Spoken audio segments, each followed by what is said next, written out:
A well-meaning scientist finds herself infected by a possibly intelligent parasite as her experiment goes awry. As the camera orbits around her in a seemingly unbroken take, we watch as the parasite overtakes her body and she deteriorates before our very eyes. This week on the VFX for Indies podcast.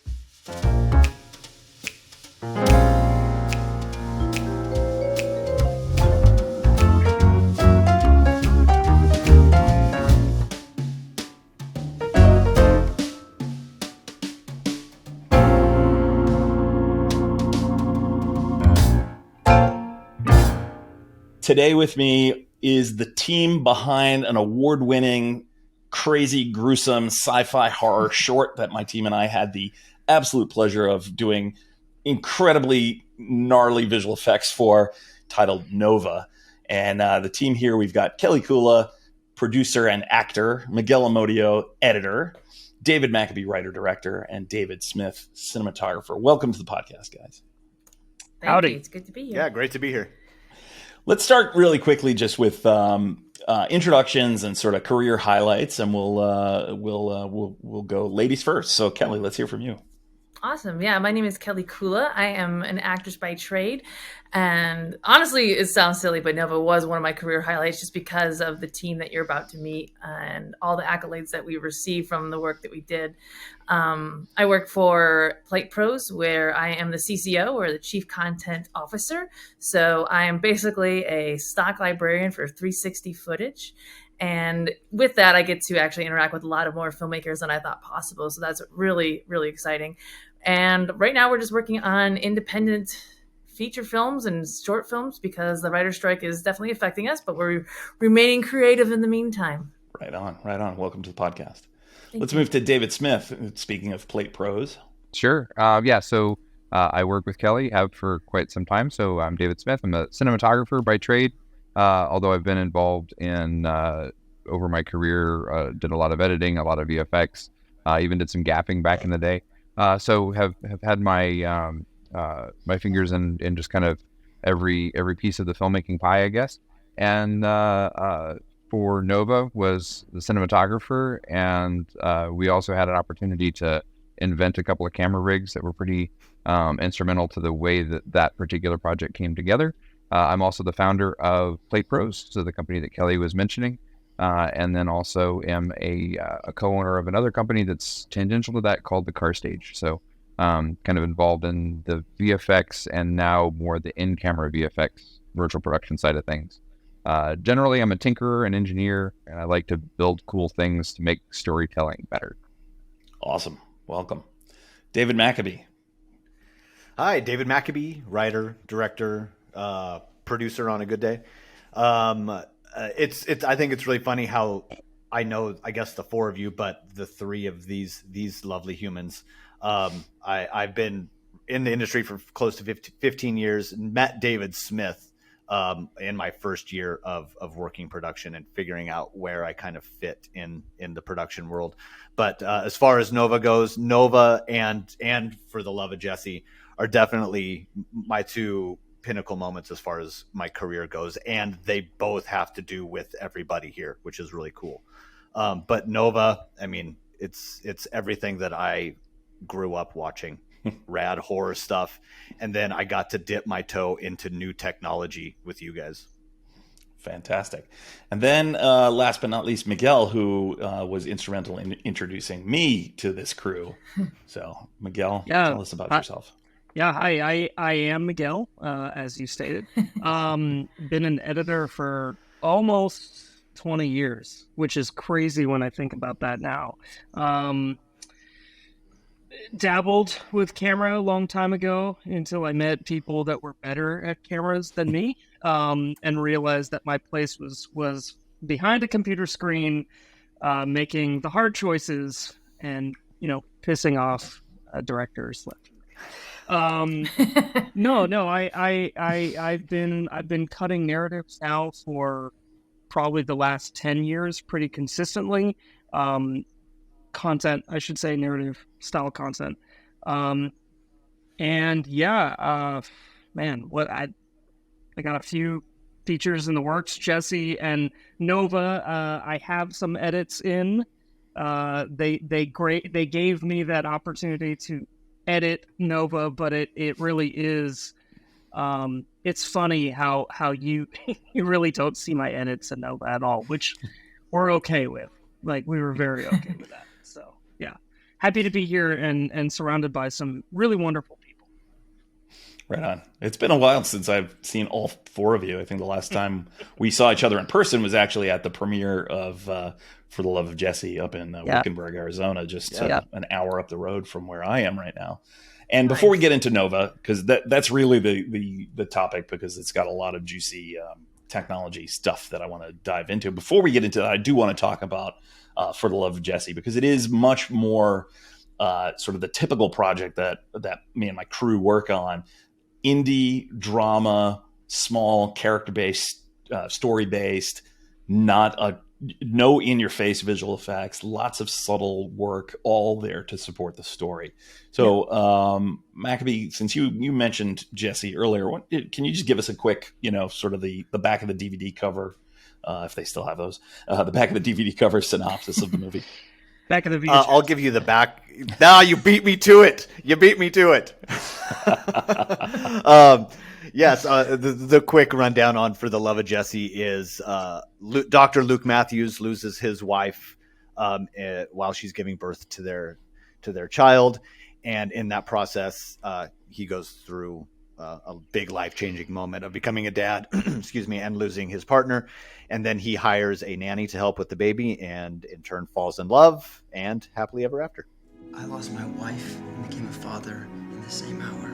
These things will not fix themselves. So I will stay here for a little while, but you are hiring help.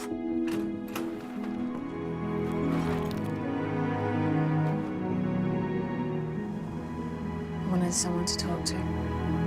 Sage, I'm sorry. I'm sorry I wasn't there when you lost the baby.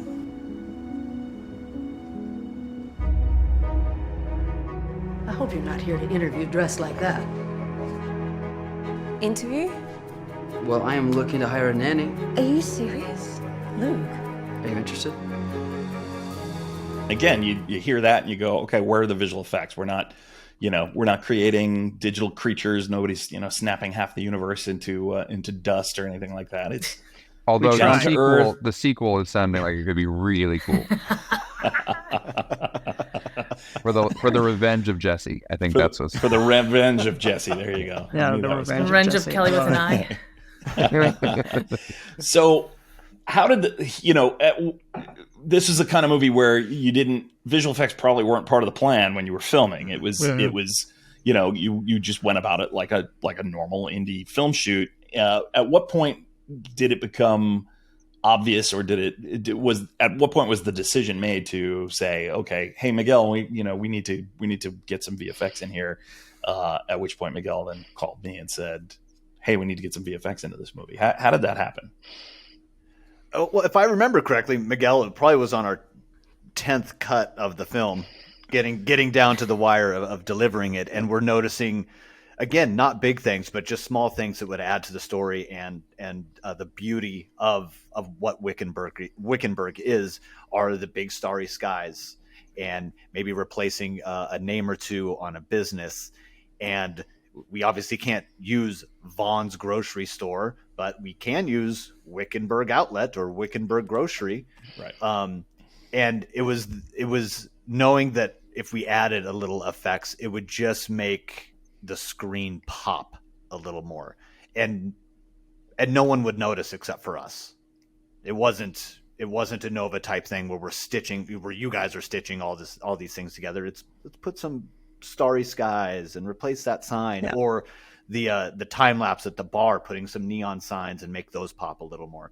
The day for night stuff. The day for night stuff. Yeah, absolutely. Mm-hmm. Well, even when we were shooting too, so Paul, before we knew that you were an option, and it was an incredibly ambitious shoot on a very, very tight budget. I think that's probably the understatement of the century.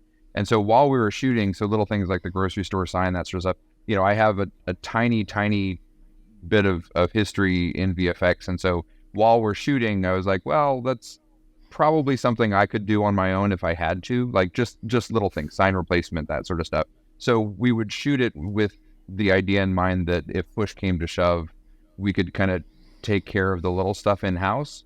But then once we got into the cut, and that's really where it was amazing once you came on board, is now that opened it up where it wasn't just what kind of, silly little things can we do in After Effects. We're able to step up the quality level, and that opened up, I think, more opportunity to do more fixes than I think even while we were shooting we thought would have been possible. So end result was significantly better. That was a big thing. I advocated for a lot of this because when we started the editing process, Smith, David Smith had said, I'll handle whatever we need to do in-house. But as David Smith mentioned during his intro, he's got a lot of hands in things, and he always has. So he's incredibly busy. And then to task him with, hey, we need a sign replacement or a day for night, like there was no world. We were already, between Smith and I, we were working on a couple of short films that were just like in post hell. And these were like no budget projects where people were really expecting, and David, to his credit, had also helped do some VFX on another feature that his wife had shot. And again, just like 3 or 4 little things, can be incredibly time consuming if your days are, top to bottom with doing 100 different things, and especially that not being his realm per se, even if he's got that experience. It was really clear to me that if we had any chance, it was like, we're going to have to get that solved. And you and I had the good fortune of meeting on Iman's Toppled project years ago. And I always remember being really, really impressed with just the work that you were doing at that level for like literally no budget. And I had always wanted to work with you. And so when the opportunity, came about, I pimped you out big time. But it was one of those things that McAbee could tell you, I was in the edit bay actively trying to make For the Love of Jesse a Star Wars fan film, and he wasn't going for it. I kept saying, we need to make this the most unexpected Star Wars fan film. But it really, that's one of those things where I think you think there's 3 shots, right? You think, it's just 3 shots. And then before you know it, you're going down at the list and you're like, shit, we've got like 5 shots, 10 shots. Oh man, we've got like 20 shots that really, when you really start picking it apart, you're like, well, if we're going to do the work, let's do this work. Right. But I think what we collectively all sort of, when we did that work, and we were able to put those lists together and bring you on board, I think it really helped just keep you engaged in the film without it pulling you out because of something that just feels off, because we didn't have time to go shoot it or, do it ourselves correctly. It's like always better when you can hand it off to people that are laser focused on a skill set. Yeah, I think it's a common trap, and it's a trap that Miguel helped us avoid. But I think it's something, especially on the indie podcast, that we're talking, okay, let's talk about VFX for indie film. I think that's a big thing, is really being realistic with yourself about what you could or what you should take on as a low budget indie production, because it's really easy for things to spiral out of control. And how many projects have we heard about that never saw the light of day because they're waiting on VFX, they're waiting on the final sound mix, they're waiting on final color. When you're in a no budget scenario, it's really easy to feel like, okay, well, I'll just take that on myself, not realizing that there's lots of help out there, and you just have to ask for it, and you have to be passionate about the project and find the right people that can help you get it across the finish line. Because honestly, if we decide to do it in-house, we might still be waiting to see what the final product look like. So yeah, right on. And how many films have we have been shot that never see the light of day because legal The distributor's legal department is like, oh, we can't have all these Heineken and Bud Light signs all over this bar scene. You got to get rid of them, and they don't have the budget for it, right? All right. And right. that was an example. We had a couple of these shots in and around the tavern, the bar in your film, and I distinctly remember painting out Heineken and stuff like that, because it's one, it's not cleared. 2, they're not paying to have their logo there. 3, it's distracting, and 4, it was already a visual effects shot. So let's just kill these and just streamline it, so it's not like in the middle of this dramatic, potentially tear-jerking scene. It's all of a sudden like, drink Heineken. I learned a lot from that experience, because that was the first time I had worked with anyone at your level. And I think it was a lesson for all of us, right? Mm-hmm. Like, it was a lesson for, well, maybe not David Smith, but for McAbee and I, and even Kelly, who was around watching the long hours and nights that, McAbee and I were like cutting this film and trying to put it together. It was a lesson, right? It was a lesson of like, oh, this is the shit it takes. Like, this is how much it costs. I think, a project, we won't go into it, but a project recently that I had brought to you that you had to respectfully decline for very good reasons was another education on me on even the breakdown of what it costs per shot. When you came back and you're like, dude, the amount that they're asking for, number of shots versus how much they're willing to pay is like $30 or $40 per shot. It's like fucking nothing. And I already remember thinking, oh my God, like, this list is out of control. But wow, okay, also good to note, $40 a shot, not appropriate. Not that I didn't think that it was before, but it's just more ammunition for me in the future when I'm considering bringing anything to you or other VFX people, like what the expectation should be. As far as FX go on Jesse, it was kind of the linchpin of the whole experience that made it feel legit.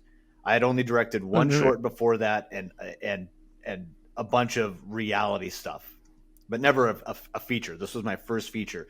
So I had Smith, who I had all my faith in. So camera, done. Now I got to focus creatively on actors. We got some amazing talent. One of them sitting with us today. Done. We got it. And then getting into post and learning and watching Miguel do his magic, and then getting to that last point of the story where we just need things to pop or be covered, and watching how it is supposed to be done gave me faith in future projects that are like, okay, it not only can it be done, it will be done, and it's a good, like, seamless process throughout the whole way. So there's a phrase that you hear a lot that it makes everybody cringe: fix it in post, right? Like, that's the worst phrase you can ever hear. But it actually can be an incredibly important and valuable tool. But for me, it's fix it in pre. Like, a friend of mine, a VFX supervisor friend of mine, has a T-shirt that I keep asking him to make me a copy of that just says fix it in pre. And for me, I have that shirt. The fix it in post idea, so long as you're doing it knowing what you're getting yourself into. I think where fix it in post has gotten a bad rap is because people just assume that it's easy. And so they just go, whatever the problem of the moment is, I don't have to worry about it. Somebody else is going to take care of it later on. That's the wrong approach to fix it in post. But if you go into a problem, because just like we were talking about a second ago, make sure you turn the neon sign off, do what you can on the day, but there is going to be some things that you can't do. And there's going to be some things that you realize that actually is a much easier fix later than, okay, we're gonna get a cherry picker out and we're gonna rip the sign off the front of the building, right? There are some things that fixing it on the day just won't work, or is way harder to do than a simple replace. But the key there is, especially for low budget, is knowing who's going to do your VFX before the shoot. And if you have the ability to have a VFX representative on set as a VFX supervisor, or even just making sure that your DP has a chance to have a meaningful conversation with the person who's going to be doing those fixes, that can help you know when is that the right choice and when is it a suicidal disaster. And sometimes the thing that feels really difficult turns out to be super easy, and the thing that feels super easy turns out to be a killer. And the more of that you can decide ahead of time, to Miguel's point on the other project where he's approaching you for a budget after the thing's already been shot. Unfortunately, then the die is cast, right? Like there's not a whole lot. It's either gonna sink or swim based on the decisions that were previously made. So as much as you can front load those choices, you're gonna have a much better time. Absolutely. And that particular movie that Miguel was talking about half of those shots were fixes to a costume that had they just pumped the brakes for a half hour and let the costumer sew in some additional Velcro so the costume wasn't splitting apart and revealing that it wasn't a creature, but it was a guy in a suit. That half hour, okay, everybody take a break, let the costumer fix this thing. And then we'll I get it. Like you're on set, you're burning money, you're burning daylight. Like it's the pressure of being on set. Been there, done that. That's why I sit behind my computer now and don't go on set because it's insanity, right? I totally get it. But had there been a VFX person, had the director gone, hey, this is a problem. Can we fix this in post? If I were there, I would have been like, sure, but is that really where you want to spend your money? Right? We're going to talk thousands of dollars of paint outs or pump the brakes. Everybody go to lunch early. Let's fix this on set, right? It's figuring out where time and money are always our enemy in pre-production, in production, and post. And it's figuring out where do you want to spend that time? Where do you want to spend that money? And doing it smartly so that, you can get when you spend money on a company like ours to do VFX for you, are we doing something cool that helps tell the story, or are we just fixing fuck-ups that could have been fixed in 5 minutes on set? Yeah.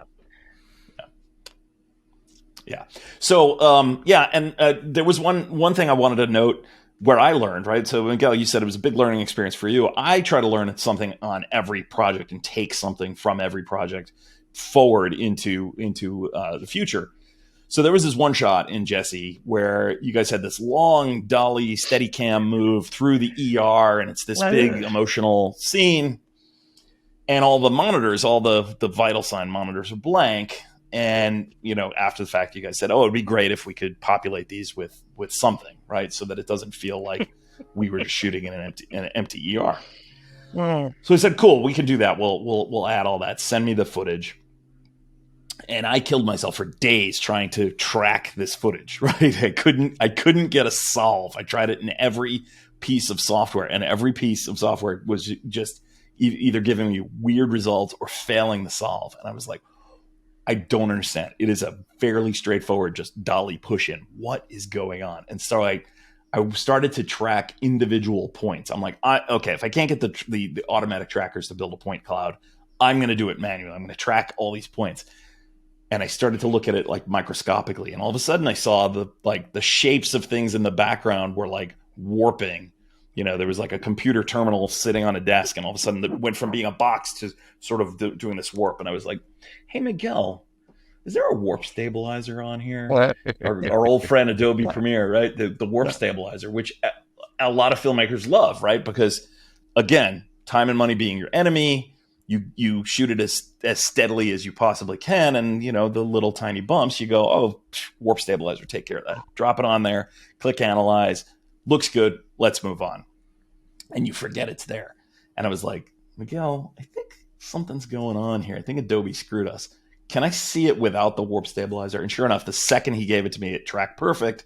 And now it's one of those things. It's like in my contract now with new clients, like you must remove all effects from the timeline. Which is crazy, too, because that was a David McAbee decision. He said, I don't think Paul is working hard enough. We should make his life more difficult. Put warp stabilizer on there and just make his life a little bit of hell. And I said, I don't think that's appropriate.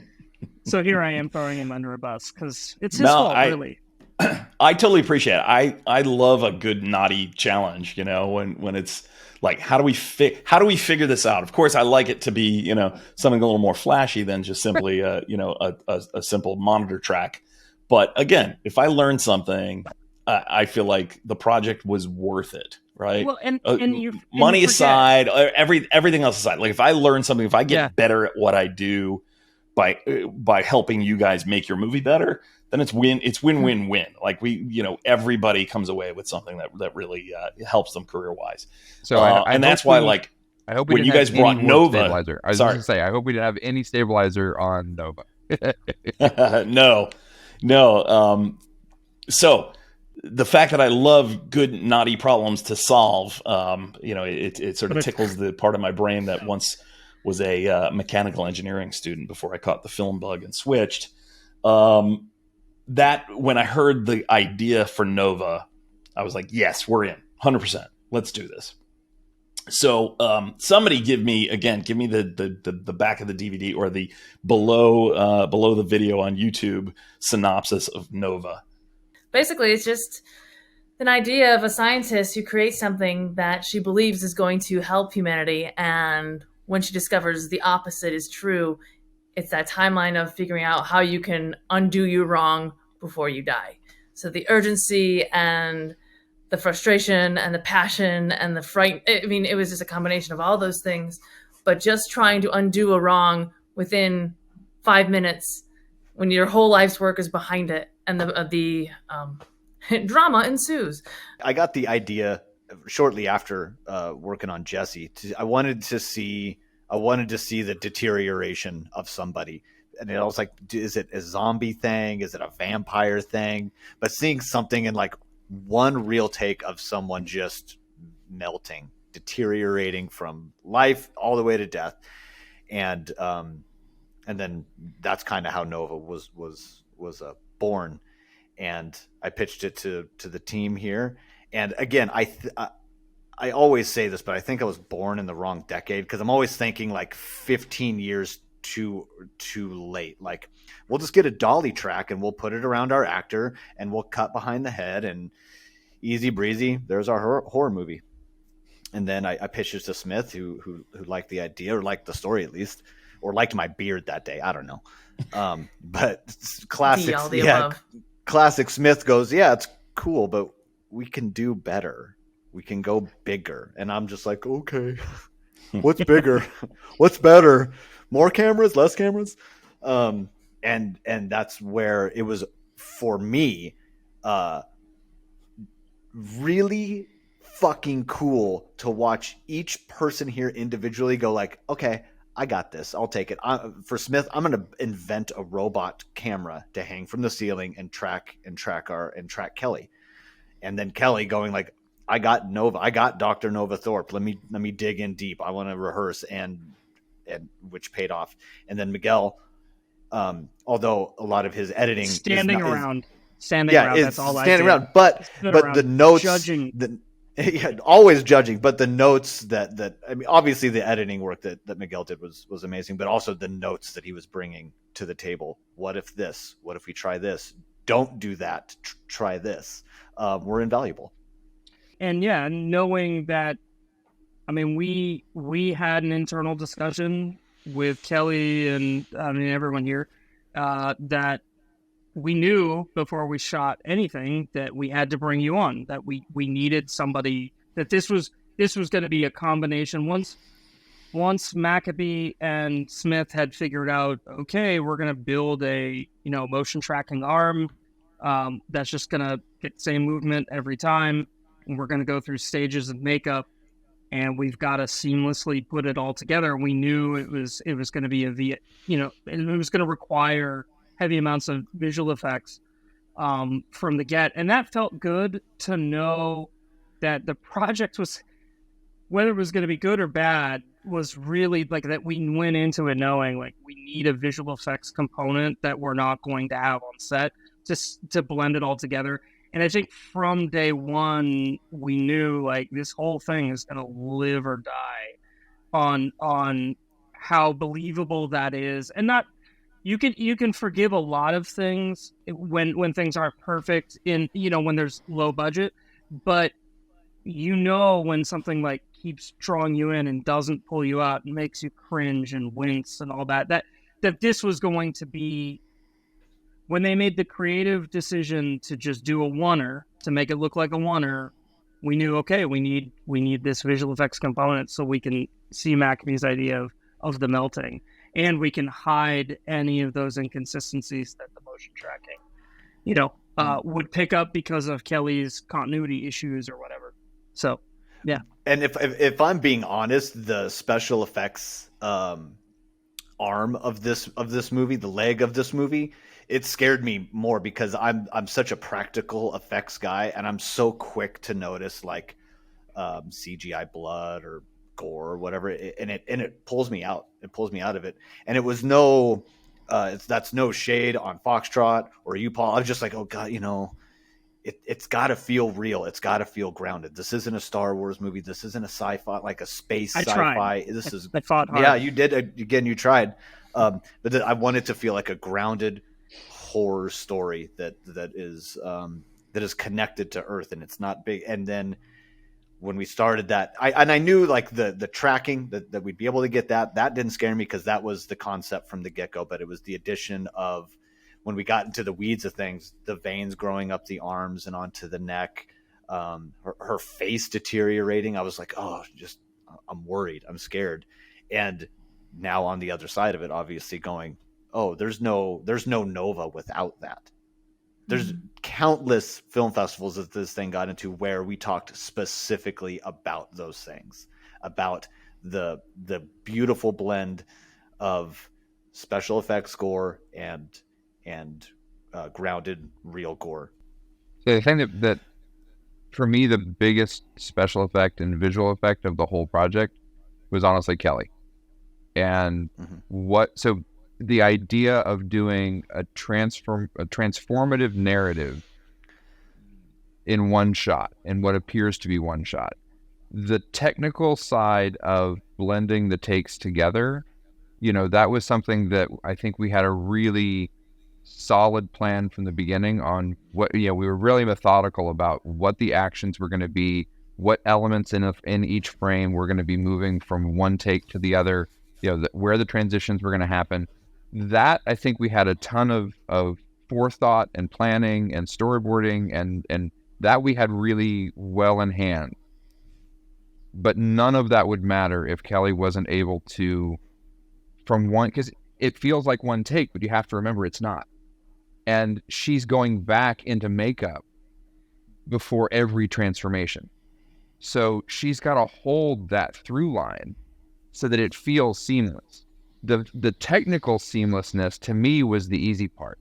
It was the consistency of performance that was the thing that was truly incredible to me. So I don't know, Kelly, what did talk about that? Smith makes me cry on the podcast. Like I know, I'd love to hear. I'd love to hear Kelly's thoughts on that. That's a really good point, Smith. And before Kelly, I want you to take it. That is such a good point because I've talked about this movie 100 Ways a Sunday, and it is often overshadowed that Kelly is the core of this movie. All the special effects, all the writing, all the directing, all the inventive camera work that Smith had to do, all would have been out the window had Kelly not been able to make it what it is. Absolutely. Totally agree. Before Kelly chimes in, I just want to say, when we saw the raw footage or the footage that had been chopped and put in sequence by Miguel, I said to my team, I said, Kelly is absolutely killing this performance. We cannot let her down with our work. Wow. Like, our work has to be at the same level. Otherwise, what are we doing? And this is exactly what I love about filmmaking, because right when I started almost 20 years ago, it's like, I believe that I can find a team where all the creatives in their respective departments are so passionate and so talented and so dedicated to what they do that you have the comfort of knowing that you can do your work and trust everybody else to do theirs. And it may have taken me a lot longer to find these people, but that was the comfort in it. Like, the writing, the directing, McAbee had the cinema technology and the DPing. David had Miguel with the editing and the support and the creative vision. And Paul, I just met you actually on the phone, I think, beforehand. But knowing that you have such a dedicated, passionate team, I don't care how good of an actor I am. I still couldn't have done it without any of you guys. And that, to me, is the biggest takeaway from this short. But yeah, I think the challenge of it as an actor, being from my side, is you are supposed to look like you're not acting. And I had to hit a certain mark, hunch a certain way. And if I was just a little bit off, then it was going to be, the stitching was going to be a little bit harder. And I had exactly 2 minutes to know where the camera was in the room, but also not be aware that the camera was in the room. But you had to hit certain marks. Like when it's over here on my left, I have to do this. I have to pull my hair off. I have to take my skin off. I have to pull an eyelash off or whatever it was at that moment.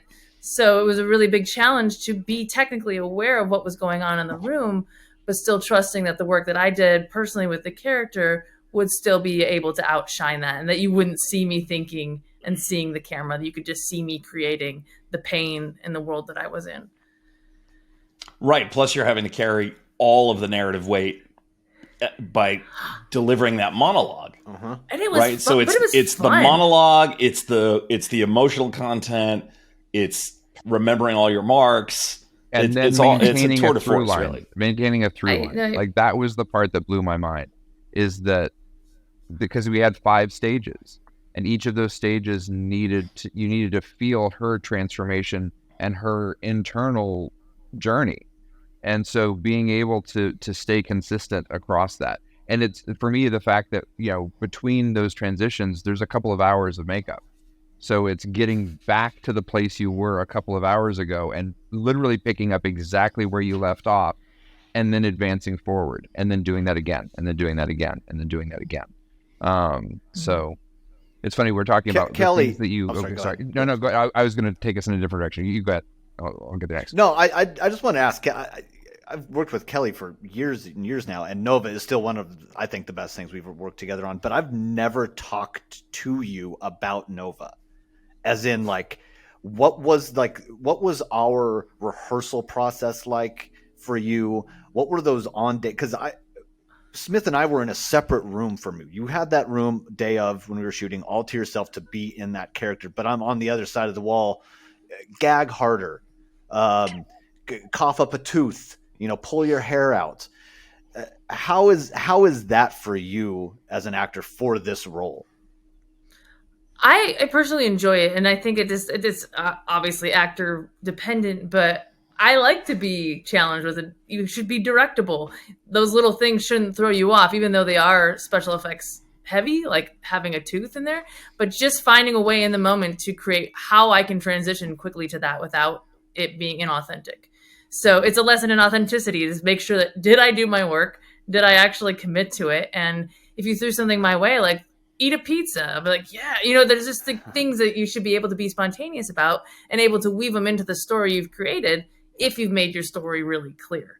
So, it wasn't a really long script, but on the back of every page, I just wrote kind of that's my process, is just writing how I feel, what I'm thinking, my life story, and just reading it and letting it flow authentically. So if I believe that in the moment and you throw something crazy at me, it shouldn't stir. So that's, you and I had a little bit of a rehearsal process, but it was more technical. Because we took all the beats, okay, these are your 5 transitions. These are the 5 things that I want to see.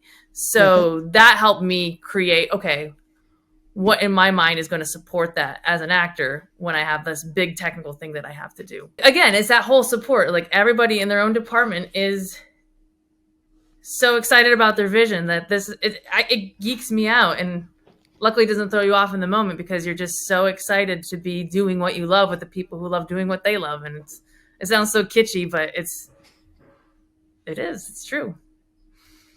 I knew we were on to something good. It was day 2 of shooting, and my then girlfriend, now wife, was watching the monitor with Smith and I, and Kelly's in the middle of her scene, and she's coughing up a tooth or throwing up the blood, and I go, gag harder, and she does this horrible gag. It's in the cut.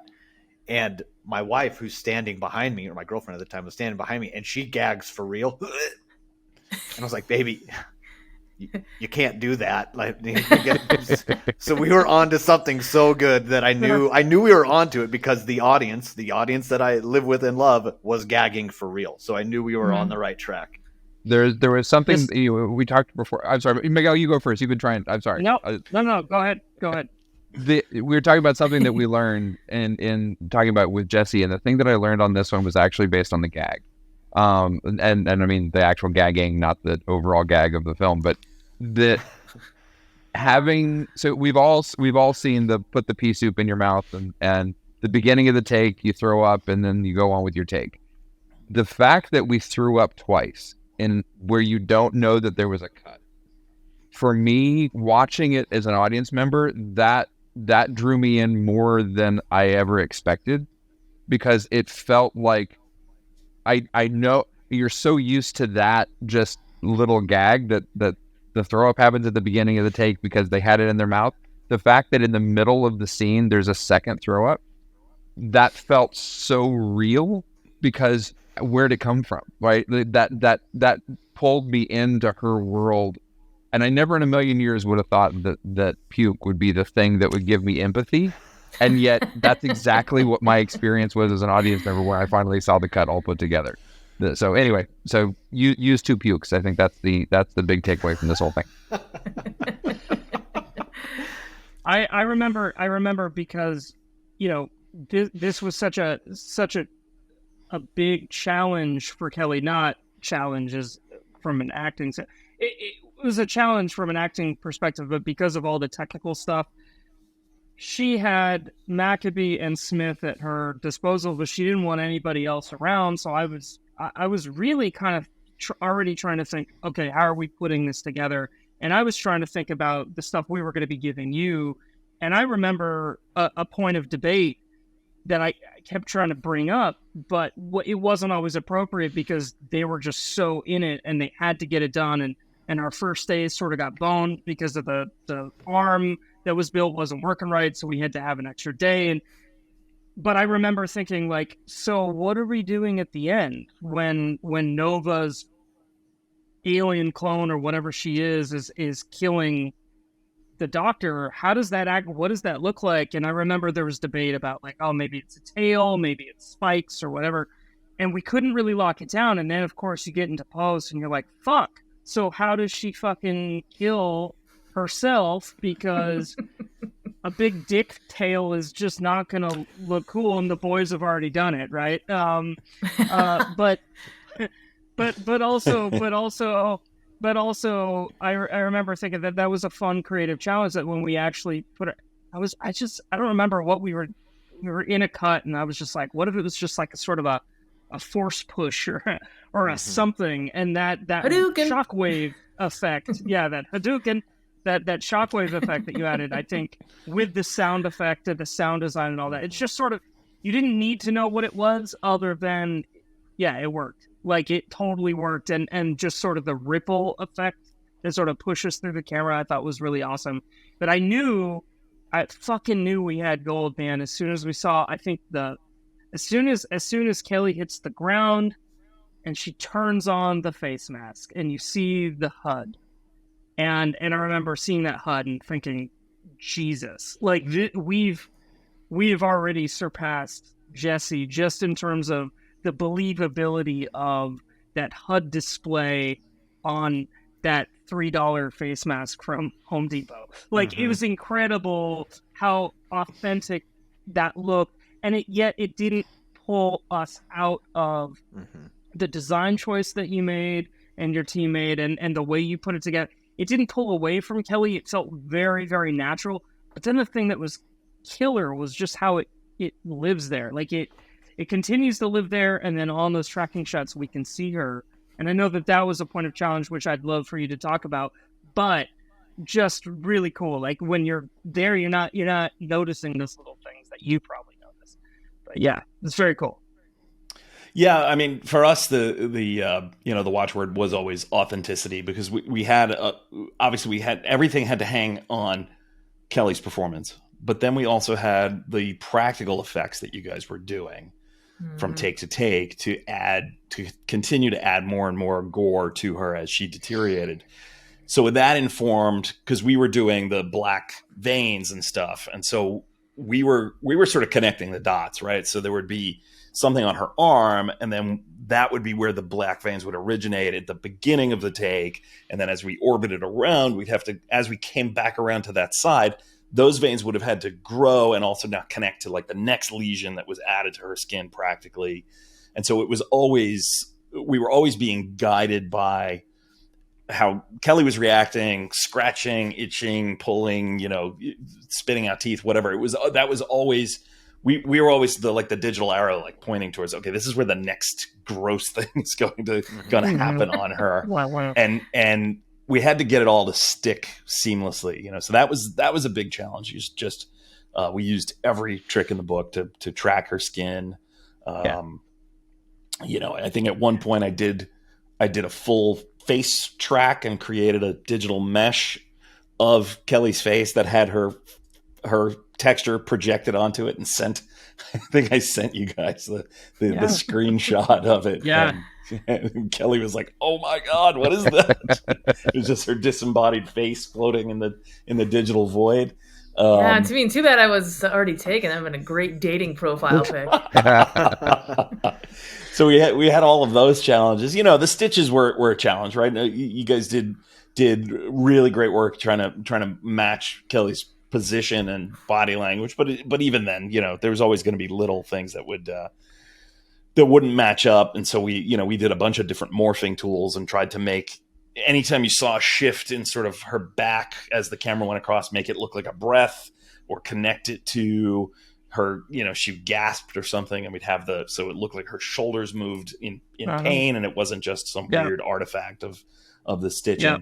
But the HUD, the HUD was actually, once it was, the mask was down, it basically just sat there, and we were able to get a really good track on that. Like, hard surfaces are relatively easy to track, and I've got a great match mover who basically gave us the full rotation of every take. And because it was the same, I think he only had to do a solve once. I think you guys gave me a clean plate with just the helmet sitting in the middle of the floor, and so he was able to track that, and I was able to use that single track on every take because it was exactly the same, because of the camera tech that you guys had built.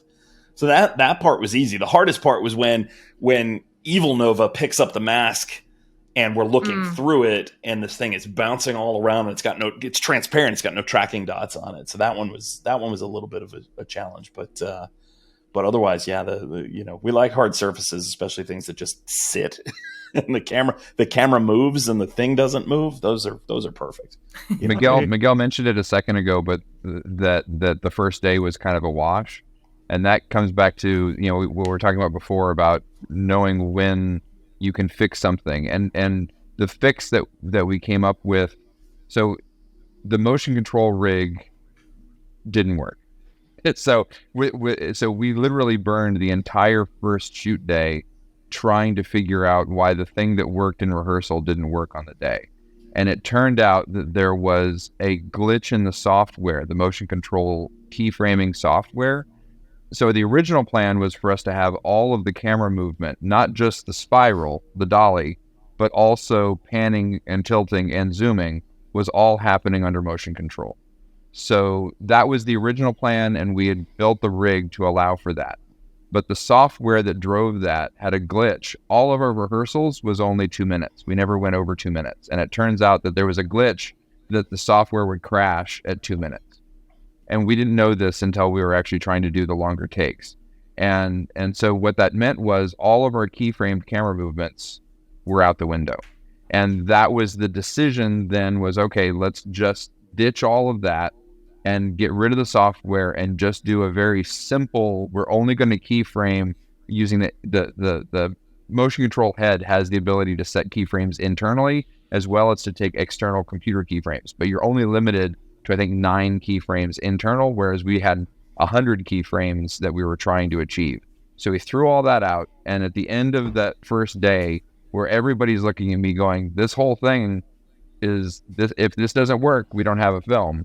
And it's like, okay, we're going to get rid of all that, and we're going to do all the camera movement in post. So we're going to let the dolly happen in real, and that's what's going to be motion control. But all panning, tilting, and zooming is going to happen as a post reframe. And what I think happened in that process is that we made now the VFX were a lot easier. I can only imagine how much harder your world would have been if that system had worked. And if we'd given you now something, now you're tracking zooms and camera movement that is happening in real time as opposed to the post effect. So the fact that you were able to do the blend, and then we could use reframing to also hide some of the challenging areas. It's like, look, this edge up here in the hair really is not, we can get everything working on the shoulders, but the hair is not working. Okay, well, let's just reframe around it a little bit. So what started out as a failure of the mechanical technology ultimately, I think, turned into a benefit in the end. But that was also everybody having the faith in the moment of going, look, this is going to work. Yes, we did just kill it was a 2-day shoot. We 50% of the shoot we threw away because the system didn't work the way we thought it was going to. And then coming back, regrouping, and then hitting it hard the second day and being able to get everything done. But those are those challenges in the moment, and that's what filmmaking is all about. Is, and to everybody's, I owe everybody a debt of gratitude that they all went, look, we believe you that it's going to work. We're going to come back tomorrow and we'll figure it out. And So how many festivals did Nova ultimately end up playing, and how many awards did it win? And a great question. I don't have exact numbers because it came out, or we finished it right at the tippy tip top of COVID, right when everything was shut down, which to me was a real bummer because we got into dozens of festivals and we won dozens of awards. And we were only able to go to, I only went to 1 or 2, maybe. I think we did some of the virtual ones together, which were a great, was a great punt if we can't be there in real life. But it was accepted to some of the coolest festivals that I've only hoped to be a part of. It was so bitchin'. And the few that I got to go to actually sit in a theater and listen to people as they watch our movie and whisper, oh, gross, oh, cool, oh, ew, was so awesome. And, the applause is always nice, but I love sitting in the back and watching just how people react to Kelly melting. The Joe Bob Drive-In Theater was the Joe Bob. Thank you, Miguel. Festival That was so awesome. Cool. That was the coolest I am shit. a huge, just so it's out in the universe, I'm a giant horror geek. Nerd to the core about this stuff. And being a part of Joe Bob Briggs' Haunted Drive-In, I guess it must have been October 2020, was so cool. Having all these cars park right up, look at the screen, and watching everybody to the right, to the left, and front and back, all watching this giant screen with our movie on it. Beautiful. Yeah. Awesome. Yeah. Where can people watch Nova right now? Go to YouTube, type in Nova Short. It'll be the first thing that pops up. It's on it's on Alter on YouTube. Alter. Alter? Yeah, the Alter. Alter and Dust page on YouTube. But if you just type in Nova Short, it goes right to those pages. Great, and I'll link that in the show notes. So moving on, let's hear about what you guys are working on now. Let's hear about Plate Pros and kind of quickly, because I know we're coming up on an hour here. Quickly, what kind of work are you guys doing with Plate Pros, and where can people find out more about that? So it's kind of tying into the whole VFX part of it, and this is where having a little bit of a background in VFX turned into an opportunity to be able to provide. We recognize that there was a gap in the industry around shooting VFX elements outside of the normal production pipeline. So often when a television show or a feature are trying to rush through the storytelling part of the day, it's really easy for the little tiny elements that are helpful for VFX to have get either handed off to a PA or forgotten altogether. And so for years now, we've been through a company called Third Law Productions that we're now rebranding as Plate Pros. We've been providing production services that are geared specifically for creating VFX elements on set. And that very quickly turned into a lot of array work. So shooting with multiple cameras to get 360 environments. That's a kind of bread and butter for us. And then that turned into really doing a lot of 360 environments for driving. So Plate Pros, that's, I would say 95% of what we do is moving environments for driving scenes. So when you see an actor driving in a car, 9 times out of 10, they're on a sound stage, either a virtual production LED stage, like car stage, or they're on a green screen. And so we provide the content that you fill what's going on outside the car with array photography. So our new thing that we announced at NAB just this last week, sorry, not NAB, Cinegear, Cinegear on Paramount, is a new stock footage library for those 360 plates that are pre-stitched. So it's now a 12K pre-stitched library that you have literally every direction you can possibly look inside a car. Every pixel is represented and is there. So you can look straight up, you can look behind you, you can look in any direction, but it's all one massive file. So that's an innovation. That's something we've been dreaming about being able to do for over a decade. Traditionally, we do it with a bunch of individual small angles, and you can somewhat merge those together. We're doing all of that so that you don't have to. So it's all pre-stitched, ready to go. That's fantastic. On behalf of all VFX artists worldwide, we thank you. Because I have used some of your packages from the previous iteration where it was different plates, and there's challenges always, right? Trying to get those to stitch and hiding seams behind the A pillar or B pillar of the car, things like that. Yeah. So that's very cool. Don't have to do that anymore. Yeah, fantastic. And then you guys are affiliated with Car Stage, which is in New York. Yep, in Long Island City, and we are in the process of we've established a location here in LA, so we're opening an LA stage as well in the next few months. So we just celebrated our 2-year anniversary last week for the Long Island City Car Stage. So that's a purpose-built sound stage that's full of large format LED screens. It's very different than what, if you're familiar with like the Mandalorian virtual production big curved volume. That's one way to do it. We take a different approach where it's 7 mobile screens. So they're flat screens that are able to move anywhere in the room really easily. You can grab our largest screen with one hand and drag it 80 feet down the middle of the stage. So it's about being really adaptable. We can conform the room to whatever each individual shot needs. It really, really efficiently, really quickly. But it allows us now to create a 360 degree lighting world. So everywhere you look, you're looking at a pixel of actual light coming from a screen. So that means that the lighting in the scene is being lit by the plate itself. So everything moves in a very believable way, and it's a much better end result. And now it also, and my apologies on the VFX side, I'm taking work out of your pocket, is you walk away with a finished shot. So you're capturing it in real time in the actual camera so that you walk away with a final product. But our goal there, similar to what we were talking about before, do you really want to spend your money on these effects or those effects? The driving comps, I think, have been the bane of most VFX companies' existence for a long time, because it's not the most creative in terms of it's just straight comping.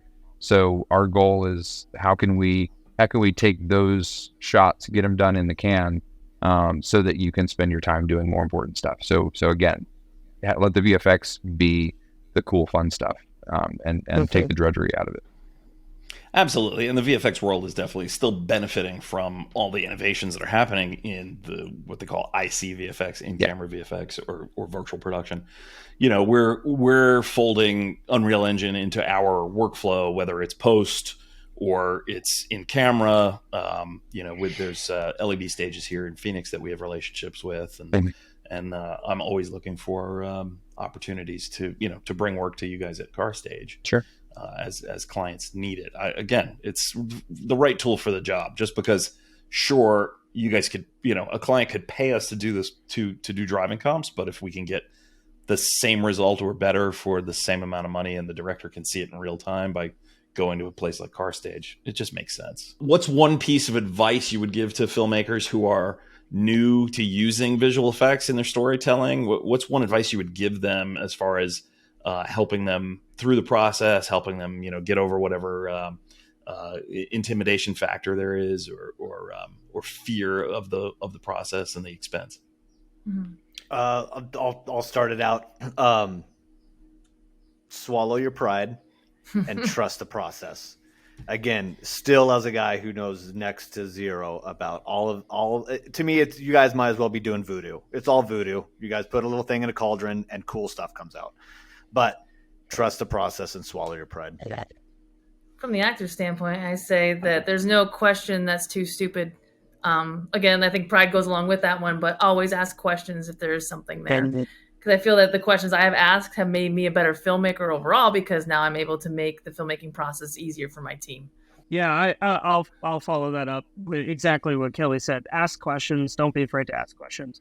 And really, to add on to that, I would say reach out to the biggest houses imaginable and the smallest, and ask those questions. I think it's incredible how often people are willing to help if you allow yourself to show that you don't know something, but you're genuinely curious about learning.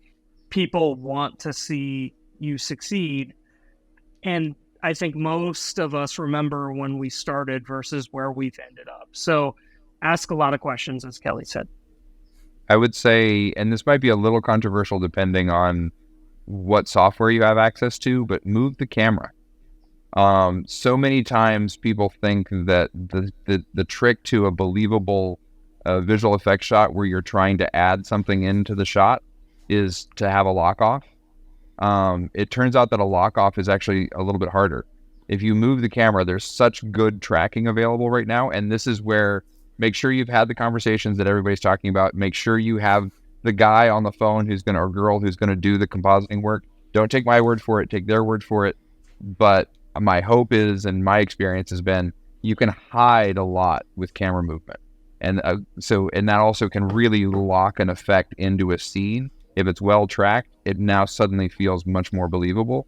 And it turns out that for certain shots, for certain circumstances, moving the camera can be a much, much easier process than if you have a lock off. So don't just automatically assume because it's the VFX shot that it has to be a lock off. That oftentimes is the opposite of true.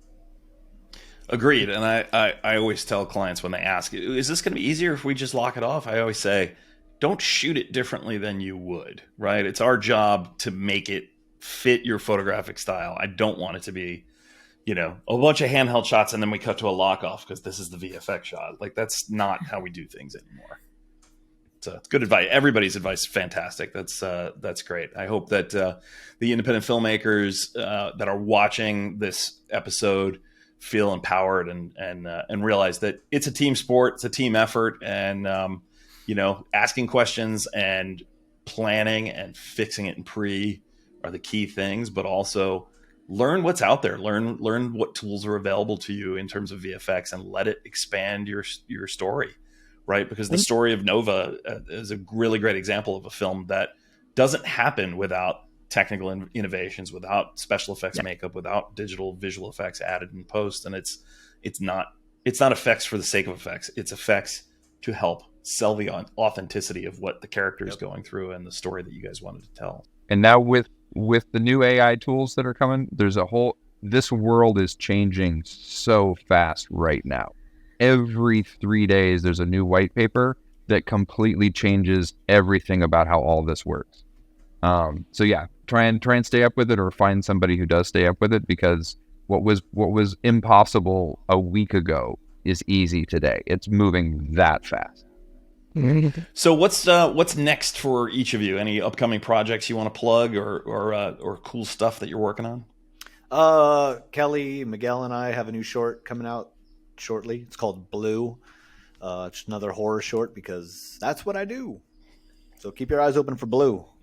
I have a feature coming out at the end of the month. We're premiering at the Chinese Man's. Just another feature. 2 Lives in Pittsburgh. My God, sorry, I should have plugged that sooner. And then we're, in terms of Plate Pros, Car Stage, right now, unfortunately, the business side of my life has been pretty dominant, so I haven't had a lot of time to devote to more of the artistic part, but I'm looking forward to getting back to that. But on the business side, Plate Pros, platepros.com, that's the new library. And then Car Stage, which is thecarstage.com.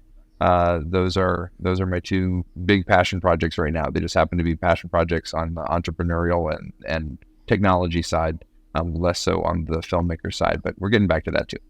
Yep, I'm support class with Plate Pros, so like right now my creative end is, I want to say stagnant. It is building in the background, so working towards recognizable feature films and television. But in the meantime, my loyalties are with Smith, and we are going to make Plate Pros. We're expanding the library, and hopefully people will catch wind of it and be as excited about it as we are.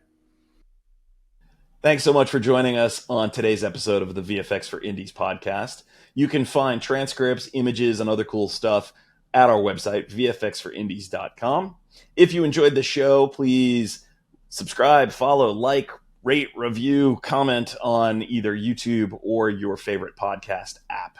On behalf of everyone at Foxtrot X-Ray, I'm Chief Pixel Pusher Paul Tenegris, and we all thank you so much for your support of the show. See you next time.